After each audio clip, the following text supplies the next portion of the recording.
All right, welcome back, guys. It was Lewis versus the Sher fight night last night, the other night, and we're going to break down the full fight card, recap of all the fights. There was some interesting fights, some uninteresting fights. We'll get into it in a little bit. Obviously, we have the ESPN recap of the fights here instead of the actual UFC one. For some reason on this Wi-Fi I had the other house that it just doesn't work. I don't know, I understand why, but anyways, we're going to recap it here. We're going to start at the bottom of the card and go up to the top of the card.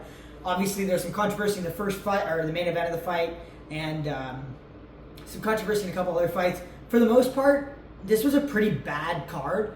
It wasn't a good card to begin with, but it performed. The fights were entertaining. However, the reason I think it was kind of a bad card, in my opinion, was just because, for the most part, it was all low-level fight. There's not a lot of high skill level fights on this fight card, which kind of made it a not interesting card. And there was no big name kind of high stake fights. It was kind of just all Derrick Lewis versus Sher. What the fuck kind of stake is that for a UFC fight? There's none. There's absolutely none. And also not a lot of skill level. Again, the main event. It's the stoppage was crazy. We'll get into it, but even if it didn't get stopped like that, it wasn't a high skill level fight. So for those reasons, I thought it was kind of a pretty bad card. But nonetheless, there were some stoppages, there were some finishes, and yeah, let's dive into it. Fatima Klein versus Melissa Martinez. This was kind of whatever fight until the girl got absolutely head kick KO'd at the end. So great win from Fatima Klein. She was kind of winning this fight for the most part. She was kind of just dominating, and then head kick KO'd her in the third round, which was good to see her get a finish. Mitch Ramirez versus Mike Davis. We got this one right. I don't think I did great for picks in this fight, but I also don't think I did awful. It was kind of hard to go against Mike Davis in this fight when you're picking fights. But in that second round, I was pretty worried, actually. I thought Mike Davis was going to be way more skilled from what I remembered, obviously against Mitch Ramirez, and just the more technical fighter. And he was. But in that second round, man, I don't know. He was a lot less technical than I thought. And yeah, anyways, he ended up getting the KO in the second round, but it was it wasn't a very technical.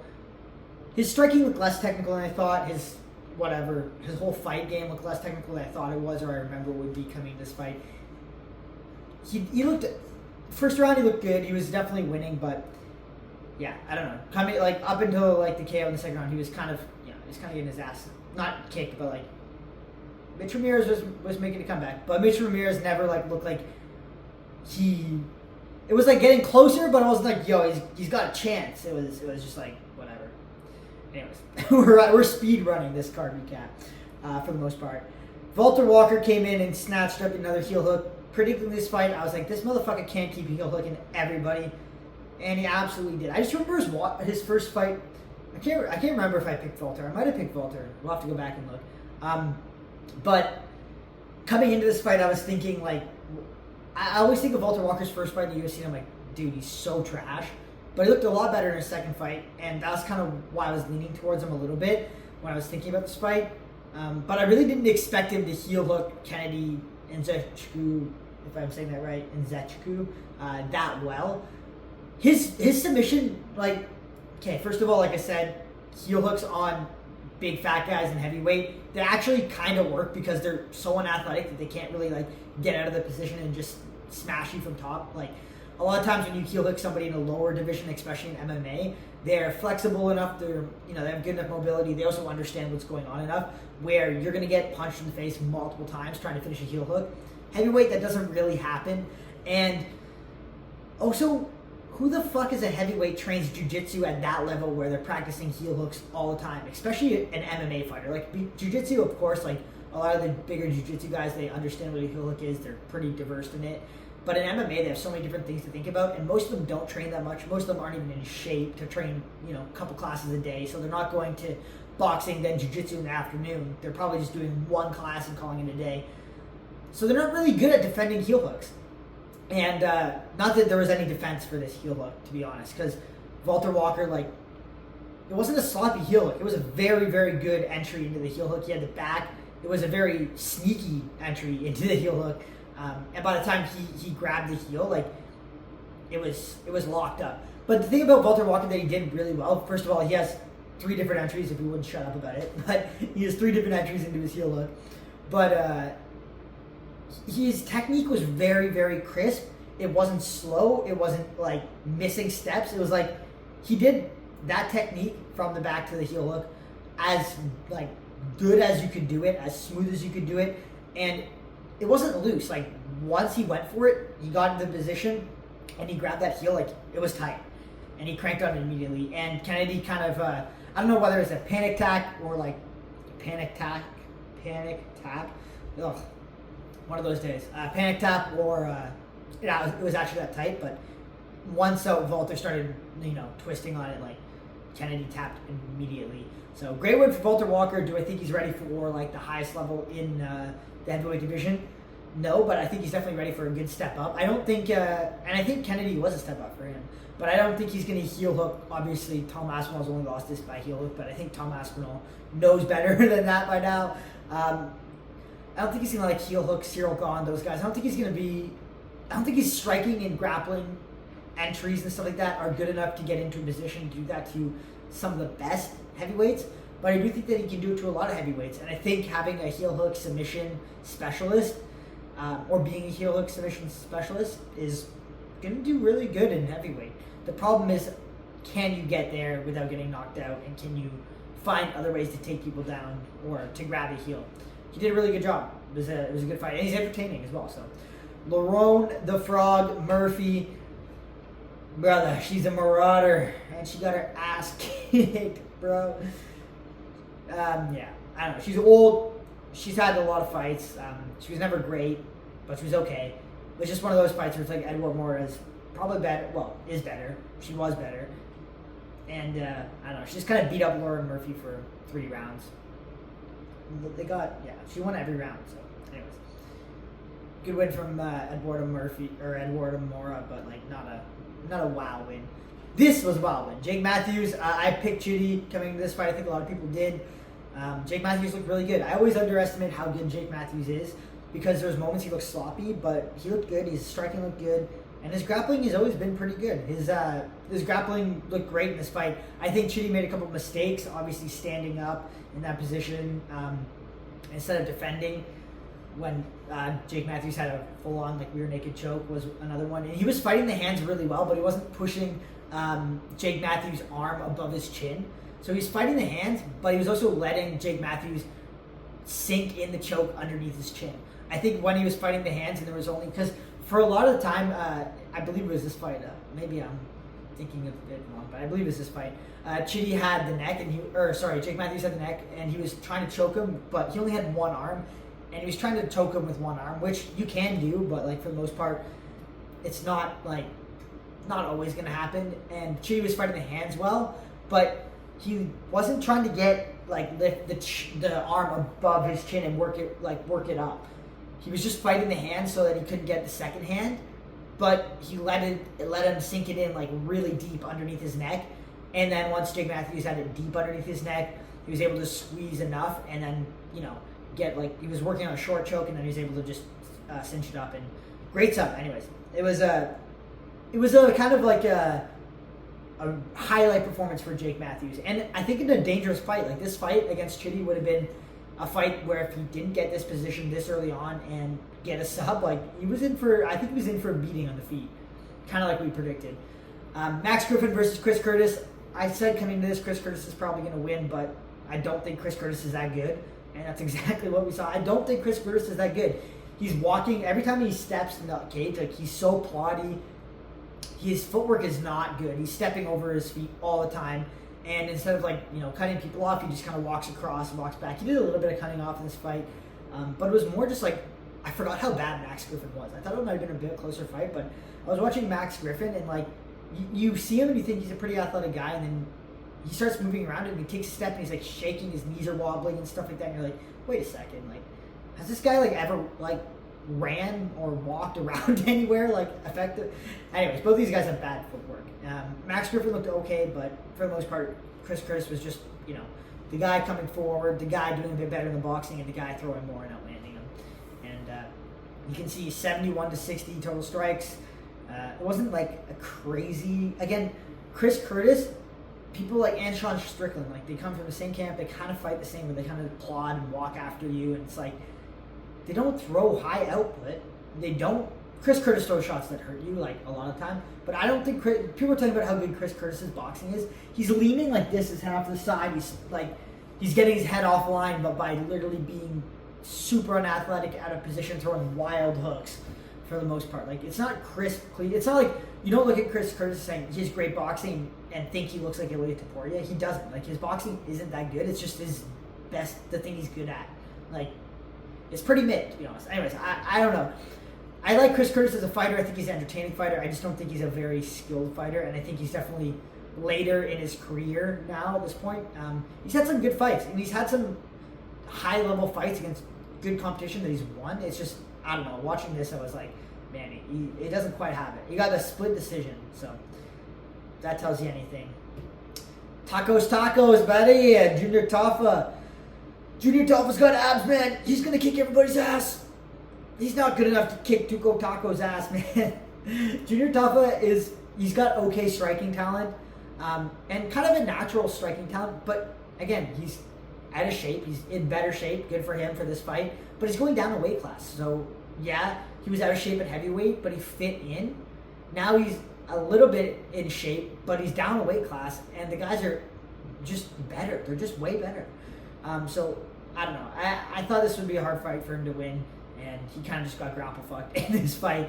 Tuco Tacos, there's a first round he had him down and kind of controlled him the whole round until the very end where Junior Taffa switched positions and got on top and landed like 3 strikes. Second round, Junior Taffa looked good on the feet, but again, he just his takedown defense isn't that good, and against more athletic people that are just as strong as him, he doesn't really have a chance unless he like clips him with something lucky. And Tuco Tacos took him down and got him in arm triangle pretty quick. Valter Patrino versus Austin Lane. This was an easy one to pick. Valter Patrino's actually athletic. He has some talent and some skill. Austin Lane is awful and is not very skilled. So, yeah, Valter Patrino pretty much just destroyed him and subbed him in one round by a rear naked choke. Maybe this was the fight I was thinking of where he wasn't fighting trying to get the elbow above his face very well compared to the Jake Matthews one. I can't remember which one it was. But yeah, it was an easy win for Valter Patrino, and I think we all kind of saw it going that way. Not much to talk about there. This next fight, Morgan Sher versus Nate Landwehr, was fight of the night. This was a good fight. This was a very entertaining fight. I was saying coming into this fight that Nate Landwehr is like a more technical version of Darren Elkins. Like he was actually way more technical than I thought than Darren Elkins coming into this fight. Was he great? Technical wise, no, but he was better than I thought he was, or I, kind of envisioned himself when making predictions and thinking about the fight card. Morgan Sher is obviously a more technical striker than Nate Landwehr, but Nate Landwehr was holding his own in the first round and obviously losing, but not by too much, and making it kind of a gritty back and forth fight. Second round, Morgan Sher kind of got tired, and you could see Nate Landwehr start to piece him up with a jab, and there's these gritty, grimy fighters like Nate Landwehr and Darren Elkins that are like, they're not super talented, but those are the guys that like, when you go in a fight against them, like, you're going to have your hands full no matter how much better you are. Like, no matter what, like, you're going to have a fight for however long it lasts. And Nate Landwehr did a really good job of that. He has really good cardio, and it showed in the second round. He was, starting to cardio mog Morgan Sher a bit and just output him, and he was landing the better shots in round 2. Morgan Sher did a great job. I thought like third round Morgan Sher was going to be in a lot of trouble just based on how the second round went, but the third round Morgan Sher did a really, really good job of coming out and meeting it head on. He's the stronger power puncher than Nate Landwehr. He's a little bit more technical, but what he was trying to do is he was trying to like be way more technical than Nate Landwehr. And sometimes you have to fight fire with fire, and that's exactly what he did coming into the third round. He knew he had to win that round. He came out and he just tried to land big shots, and that's exactly what he did. He had Nate Landwehr up against the fence, and he was throwing like the wildest hooks from his hip, just one after the other, putting everything into it. And even with Nate had his hand up, still clipped him on the chin, but again, I talk about this all the time when you have like strong, even at featherweight, when you have these like athletic, strong people that are putting everything into their shots, even if it hits you with your gloves up, like it's gonna hurt you, it's gonna rock you, and that's exactly what happened. He rocked Nate Landwehr and then followed up and finished him. The only problem when you're throwing that hard is if you get countered by somebody who's way better at countering than you, but that's not Nate Landwehr. So I think that was the right call from Morgan and it looked great. Calvin Kattar, brother. I've talked about it. I'm a big Calvin Kattar fan. Like, as a UFC enthusiast, a fighter, he trains at TriStar a lot, so I actually do see him sometimes in the gym. He's a really good fighter. But the last 2 fights, man, he is just... It's really been annoying to watch him fight as somebody who likes him as a fighter, just because he doesn't do enough. Like, we talked about it in the predictions. Like, Calvin Kattar has to learn from the last fight, has to have learned from his last fight against Yusuf Law. Like, if you didn't learn from the last fight, like, what are you doing? You can't let yourself get out-thrown and out-pointed. I say coming this, if he wants to win against Steve Garcia, he has to throw the same amount of Steve Garcia, if not more. Like, he can't let himself get out-thrown. Like, you can see total strikes, 26-85. He just waits. He's getting thrown. And again, Steve Garcia is a guy who's throwing a lot. He's switching it up. He's doing a lot of stuff just to touch you, which is exactly what I think Calvin Kattar should be doing. And you can see when Calvin Kattar is throwing more and more often and mixing it up a bit and just touching and then going for like combos and stuff like that, that's when he does good. But when he waits and tries to be a counterpuncher, you're losing unless you land one big shot, which doesn't happen very often. Like, it doesn't happen. Like, to rely on landing a big shot and rocking somebody to finish a fight, it's just stupid. It's absolutely stupid. You have to at least make sure you're even on output, and then you can also try to land a big shot. Like, I don't know. Steve Garcia looked really good in this fight. I didn't know the angry elf, Steve Garcia, the barbecue king uncle, the uncle barbecue king. I don't know. This guy's got a crazy look on him. But I didn't realize his striking was that good. He looked really, really good. And he almost got Calvin Kattar out of there. He mixes it up very well. He uses his range really well. He uses his left kick really well with the teeps, with the just body kicks in general. And he's got great output. So, yeah, I really enjoyed watching Steve Garcia fight. I think he's got a very good fight style. It's kind of like a Max Holloway-esque, but, not as good. But, dude, Calvin Kattar he's just losing himself these fights. Like, he really is just losing himself these fights. Up next, we got Stephen Thompson versus Gabriel Bonfirm. This was another good fight. Stephen Thompson looks good. He actually, like, for his age, for how many fights he's had, for how long he's been around, he's performing very well still. Do I think he won this fight? A lot of people were saying it was a robbery. I thought it was a close fight, and in my heart, I kind of want to say it's a robbery because I want Stephen Thompson to win. I don't know. When his knee split or shin split open, that was pretty gnarly, and he was still throwing it. Like, he didn't give a fuck. People think about Stephen Thompson as the nicest guy ever, but this dude's he's kind of gritty, man. Like, he's not gonna back down from a fight from anybody. He's actually kind of a gritty fighter. Like, he's fucked up. He doesn't care. He's there to fight you.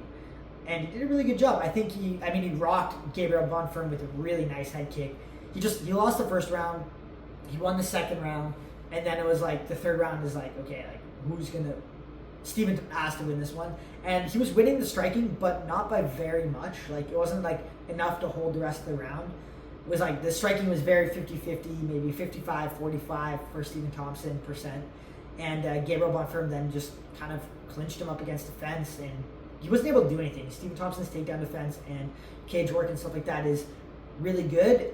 It was just Gabriel Bonfirm was just... It wasn't even that he was controlling him. It was more just better optics, and it was kind of hard to give Stephen Thompson the last round based on that 1 minute of striking they had at the very beginning. So yeah, it is what it is.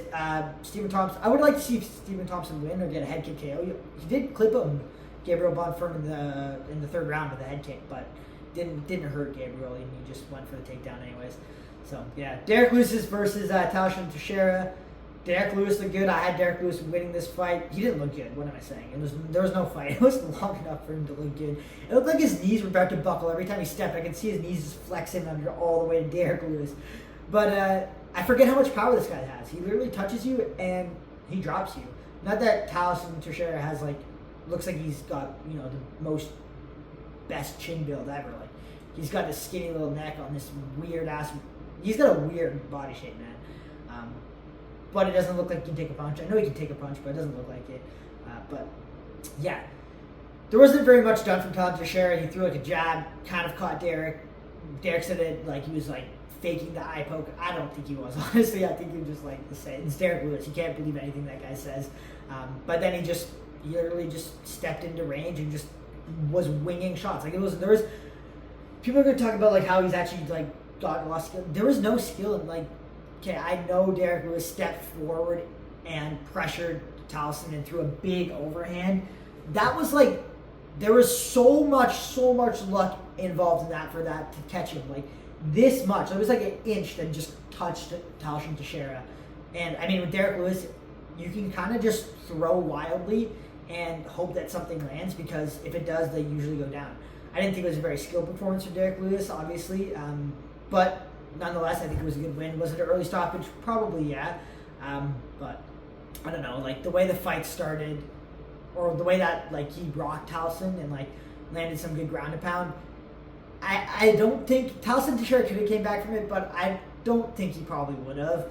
I think, odds are that Derrick Lewis would have landed one more big shot that would have fully put Talison out, or at least rocked him and then got more ground and pound and just got dominated.